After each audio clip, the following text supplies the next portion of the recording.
Dalam Bapa dan Putra dan Roh Kudus. Amin. Allah Bapa di surga, Engkau selalu mengingatkan kami selalu supaya kami menyadari siapakah kami ini, tetapi juga siapakah Engkau bagi kami. Kami bersyukur kami memasuki masa Prapaskah, masa puasa, masa pantang, masa pertobatan, masa pembaruan hidup. Dengan memulai dengan pantang dan puasa, dengan ditandai Rabu Abu dengan tandai abu, kami diingatkan untuk kembali kepada Engkau, untuk menjalani jalan-jalan-Mu. Berkatilah kami semua di masa Prapaskah ini. Terpujilah nama-Mu kini dan sepanjang segala masa. Amin. Para saudaraku terkasih dalam Kristus, kita memasuki masa Prapaskah dengan Rabu Abu, dengan ditandai dengan abu. Dan ini sekali lagi gereja mengajak kita tidak hanya kita secara intelektual, secara rasional, tetapi juga ada bentuk tanda, yaitu berupa abu. Ya, abu ini melukiskan, menyimbolkan tentang ketidakberdayaan, kekecilan, kerapuhan, kemiskinan, ya, kefanaan hidup kita. Dan kita menyadari bahwa kita hanyalah debu dan Tuhan memberikan kepada kita anugerah yang sangat indah, yang luar biasa. Ya, dengan kita diberi kehidupan, kita diberi rahmat, kurnia, dan diberi berbagai macam daya-daya manusiawi supaya kita dapat mengikuti jalan Tuhan. Bahkan lebih daripada itu, kita diberi suara hati, kita diberi daya untuk melakukan yang baik, menghindari yang jahat. Kita diberi Yesus, kita diberi Roh Kudus, kita diberi malaikat, kita diberi penolong yang lain, yaitu para kudus, khususnya Bunda Maria dan Santo Yosef. Jadi semua itu adalah tujuannya supaya kita mengikuti jalan Tuhan, supaya kita kembali kepada Dia, supaya kita diberi rahmat yang melimpah. Dan untuk itu kita tahu bahwa kita tidak mudah. Maka di masa Prapaskah ini kita diajak untuk merenungkan, untuk melihat, untuk memahami, untuk mengerti, dan untuk menyadari, memiliki kesadaran yang tinggi supaya kita semakin dekat dengan Tuhan.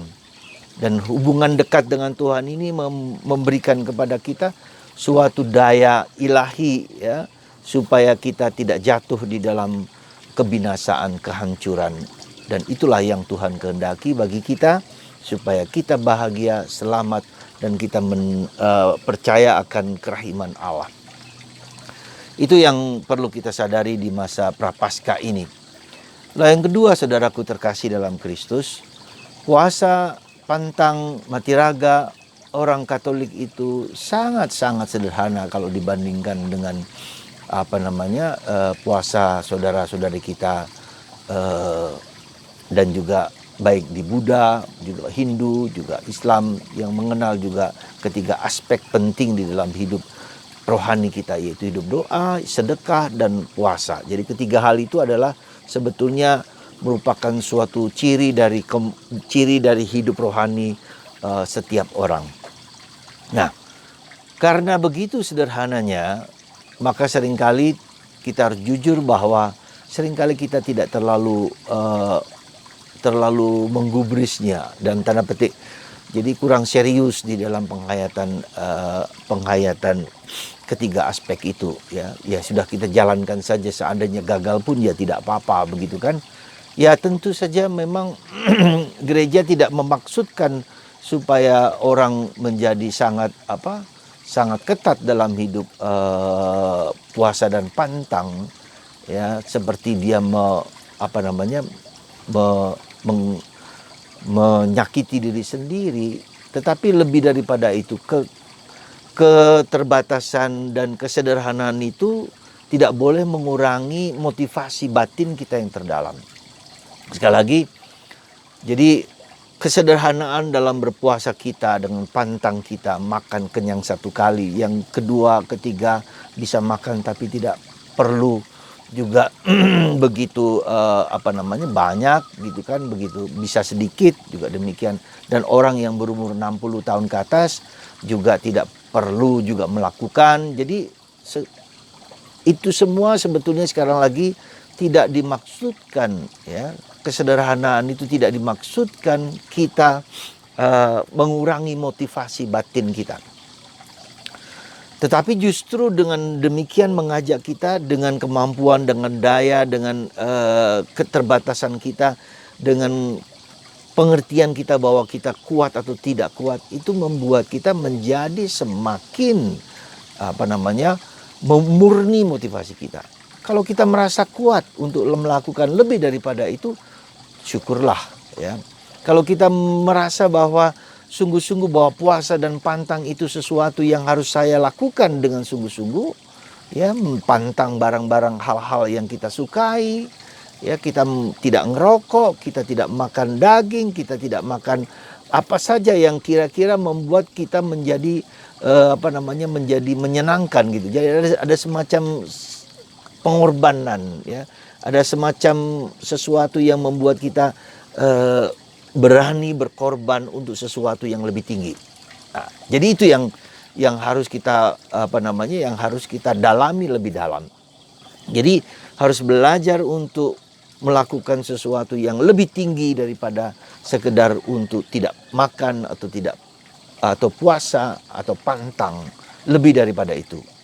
Nah, maka itu puasa kita tidak cukup hanya sekedar fisik, tidak makan, tidak minum, tetapi terlebih mengubah cara pikir, cara pandang, sikap-sikap kita yang mungkin tidak berkenan kepada Allah. Misalnya suka marah menjadi lebih mudah tersenyum, lebih mudah mengampuni.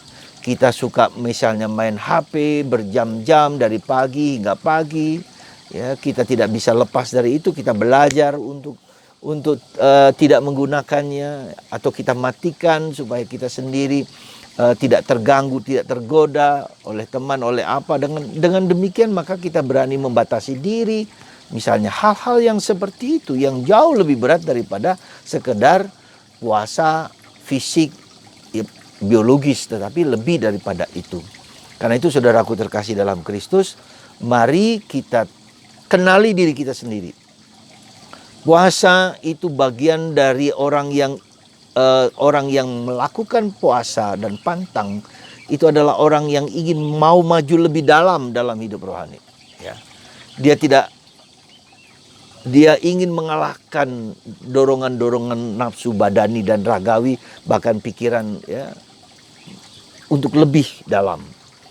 Ya, maka saudaraku terkasih, semoga kita semua digerakkan tidak hanya cukup secara biologis, secara fisik, tetapi lebih daripada itu, yaitu puasa-puasa yang sifatnya lebih emosional, yang sifatnya lebih tinggi, ya, aspek psikis, tapi aspek spiritual juga.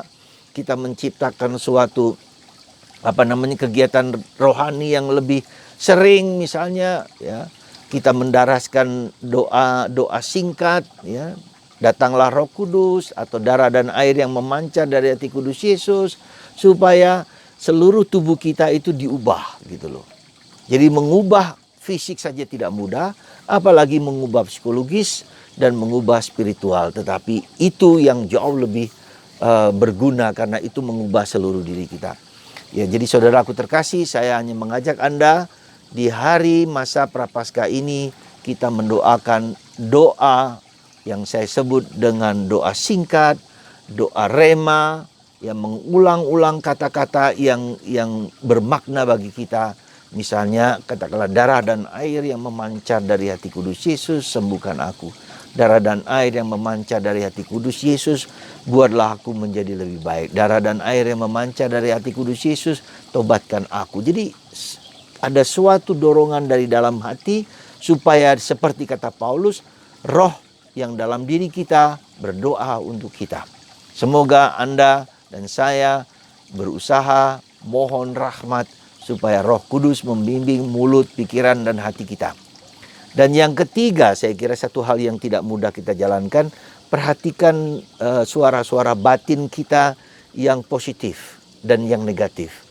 Ketika itu positif, kita jalankan. Ketika yang negatif, kita buang. Jadi ketika ada pikiran benci, marah, dendam, sakit hati, ya, atau melakukan hal yang negatif, dengan sendirinya, dengan cepat kita singkirkan, kita buang. Tapi ketika kita mau mengampuni, memaafkan, mendoakan, itu kita jalankan, kita lakukan dengan sebaik mungkin. Jadi perhatikan pikiran kita, perasaan kita yang positif, yang negatif. Ketika positif, kita jalankan, ketika negatif, kita buang. Semoga Anda semakin peka dan tajam mendengarkan suara-suara kebaikan dari Tuhan dalam hati, pikiran, dan perasaan kita. Tuhan memberkati Anda sehingga kita semua semakin disatukan untuk berjuang mengatasi kerapuhan dan kelemahan kita. Tuhan memberkati kita semua. Dalam Bapa dan Putra dan Roh Kudus. Amin.